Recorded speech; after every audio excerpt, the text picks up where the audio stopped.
Kappaluru tollgate మీకు చూపించాను కదా. కప్పలూరు టోల్గేట్ దగ్గర 2 రెస్టారెంట్స్ ఉంటాయి, అంజప్పారు, శరవణ భవ.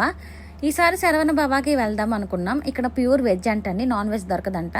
మీల్స్ ఉంటాయి, టిఫిన్స్ ఉంటాయి అని చెప్పారు. సరే మీల్స్ అయితే ఏదో ఒకటి చెప్పుకుందాము అని ఆలోచిస్తున్నారు ఆయన. మేమైతే పరోటా చెప్పేసాము, butter naan with paneer butter masala చెప్పాము. అనవసరంగా చెప్పాము అనిపించింది. పంజాబీ థాలీ అయితే చెప్పుకున్నారు ఆయన, అంటే 3-4 ఐటమ్స్ అయితే చెప్పారు థాలీస్. ఈ పంజాబీ థాలీ డిఫరెంట్గా ఉంది, ఎప్పుడు తినలేదు కదా అని చెప్పారు. చూడండి ఎన్ని ఐటమ్స్ అయితే వచ్చినాయో, కానీ ప్రైస్ కూడా అలానే ఉంది. కానీ థాలీ మాత్రం చాలా బాగుందండి, చాలా ట్రై చేయాల్సిందే ఖచ్చితంగా, చాలా బాగుంది. నేను కూడా తినేసాను, కానీ వాళ్ళు ఏమీ అనలేదు. మా చిన్నపాపకు కూడా తినిపించారు. చెప్పాను కదండి అక్కడ హ్యుమానిటీ ఎక్కువ ఉంటుంది అని. చిన్నపిల్లల్ని చూస్తే వాళ్ళు ఖచ్చితంగా ఎత్తుకుంటారు అందరూ. ఇక్కడ అంబియన్స్ అయితే మీకు మొత్తం చూపించేస్తాను చూడండి. బుద్ధుడి విగ్రహాలు అయితే 2 చూసాను, ఈ 2 కూడా చాలా బాగున్నాయి. ఇంకొద్దిగా బయటకు వెళ్తే చిన్న పాండ్ లెక్క చేసుకున్నారు. ఆ చేపలకు కూడా పాండ్ లాగా అనిపించినట్టుంది.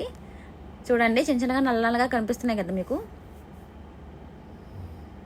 ఇక్కడ అంబియన్స్ ముందు జ్యూసెస్ కూడా అవైలబుల్గానే ఉంటాయండి. అప్పటికప్పుడు ఫ్రెష్ జ్యూసెస్ చేసిస్తారు మీకు. ఇక్కడికి ఎప్పుడైనా వెళ్తే ఖచ్చితంగా ట్రై చేయండి. పంజాబీ థాలీ తినలేని వాళ్ళు డెఫినెట్గా మస్ట్ అండ్ ట్రై అండి. ఇదిగోండి శరవణ హోటల్.